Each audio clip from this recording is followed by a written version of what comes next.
How the Grinch Stole Christmas by Dr. Seuss. Every Who down in Whoville liked Christmas a lot. But the Grinch, who lived just north of Whoville, did not.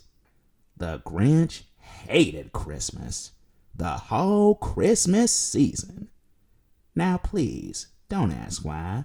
No one quite knows the reason. It could be his head wasn't screwed on just right.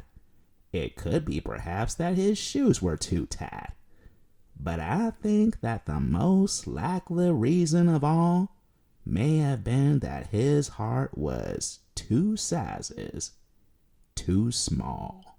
But whatever the reason, his heart or his shoes, he stood there on Christmas Eve hating the Whos, staring down from his cave with a sour, grinchy frown at the warm, lighted windows below in their town, for he knew every Who down in Whoville beneath was busy now hanging a mistletoe wreath. And they're hanging their stockings, he snarled with a sneer. Tomorrow is Christmas. It's practically here. Then he growled with his Grinch fingers nervously drumming. I must find some way to stop Christmas from coming. For tomorrow, he knew, all the Who girls and boys would wake bright and early. They'd rush for their toys, and then all the noise, noise.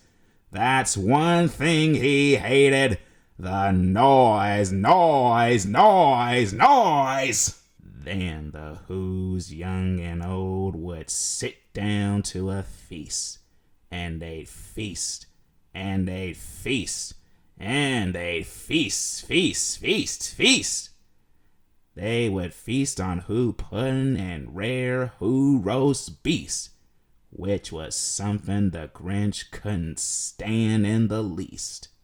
And then they do something he liked least of all.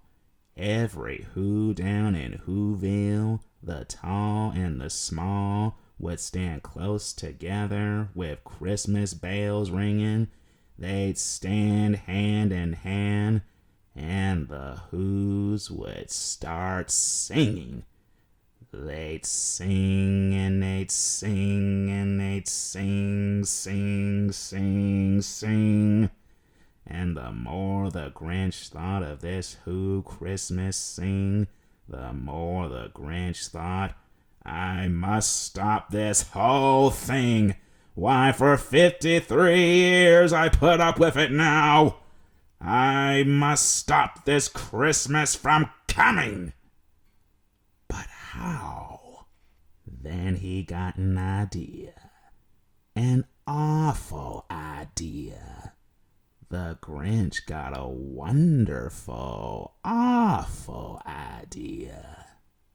I know just what to do. The Grinch laughed in his throat, and he made a quick Santa Claus hat and a coat.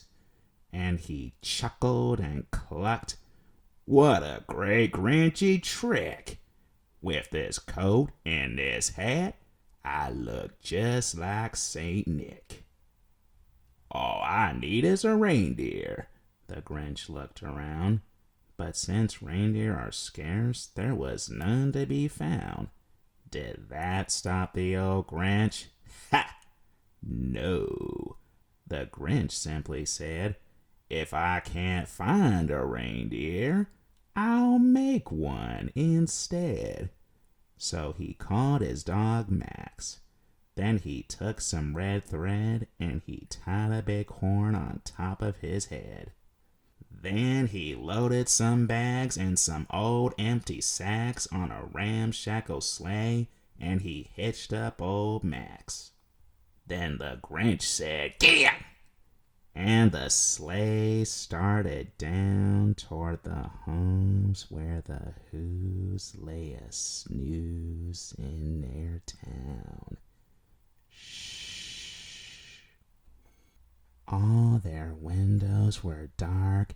Quiet snow filled the air. All the Who's were all dreaming sweet dreams without care. When he came to the first little house on the square. "This is stop number 1," the old Grinchy Claus hissed. And he climbed to the roof, empty bags in his fist. Then he slid down the chimney, a rather tight pinch. But if Santa could do it, then so could the Grinch. He got stuck only once for a moment or two. Then he stuck his head out of the fireplace flue, where the little Who's stockings all hung in a row. "These stockings," he grinned, "are the first things to go." Then he slithered and slunk with a smile most unpleasant around the whole room, and he took every present. Pop guns and bicycles, roller skates, drums, checkerboards, tricycles, popcorn, and plums. And he stuffed them in bags. Then the Grinch very nimbly stuffed all the bags one by one up the chimney. Then he slunk to the ice box. He took the Who's feast. He took the Who pudding. He took the roast beast. He cleaned out that ice box as quick as a flash. Why, that Grinch even took their last can of Who hash.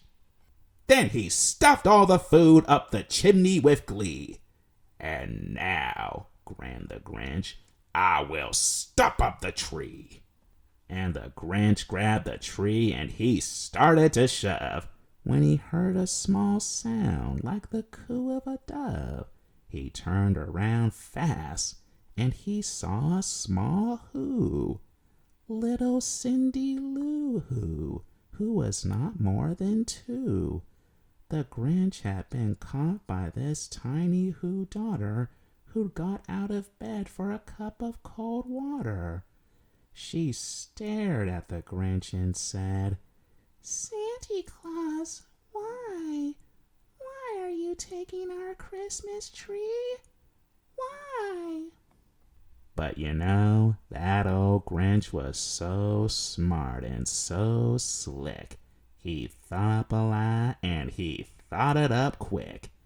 "Why, my sweet little tot," the fake Santa Claus lied, "there's a light on this tree that won't light on one side.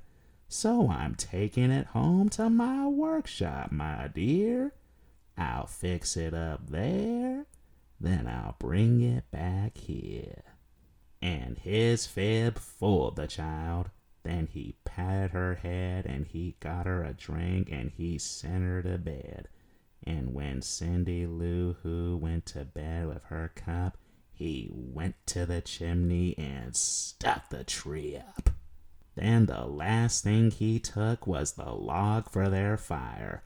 Then he went up the chimney himself, the old liar. On their walls he left nothing but hooks and some wire. And the one speck of food that he left in the house was a crumb that was even too small for a mouse. Then he did the same thing to the other Who's houses, leaving crumbs much too small for the other Who's mouses. It was 1:15 dawn. All the Who's still abed, all the Who's still a snooze, when he packed up his sled, packed it up with their presents, the ribbons, the wrappings, the tags and the tinsel, the trimmings, the trappings. 3,000 feet up the side of Mount Crumpet, he rode with his load to the tip-top to dump it. Pooh-pooh to the Who's, he was grinchiously humming. They're finding out now that no Christmas is coming. They're just waking up. I know just what they'll do. Their mouths will hang open a minute or two. Then the Who's down in Whoville will all cry boo. is, grinned the Grinch, that I simply must hear. So he paused, and the Grinch put his hand to his ear, and he did hear a sound rising over the snow. It started in low, then it started to grow. But the sound wasn't sad. Why, this sound sounded merry. It couldn't be so, but it was merry, very. He stared down at Whoville, the Grinch popped his eyes, then he shook. What he saw was a shocking surprise. Every Who down in Whoville, the tall and the small, was singing without any presents at all. He hadn't stopped Christmas from coming. It came. Somehow or the other, it came just the same. And the Grinch, with his Grinch feet ice cold in the snow, stood puzzling and puzzling. How could it be so? It came without ribbons. It came without tags. It came without packages, boxes, or bags. And he puzzled 3 hours till his puzzler was sore. Then the Grinch thought of something he hadn't before. Maybe Christmas, he thought, doesn't come from a store. Maybe Christmas, perhaps, means a little bit more. And what happened then? Well, in Whoville, they say that the Grinch's small heart grew 3 sizes that day. And the minute his heart didn't feel quite so tight, he whizzed with his load through the bright morning light, and he brought back the toys and the food for the feast. And he himself, the Grinch, carved the roast beast.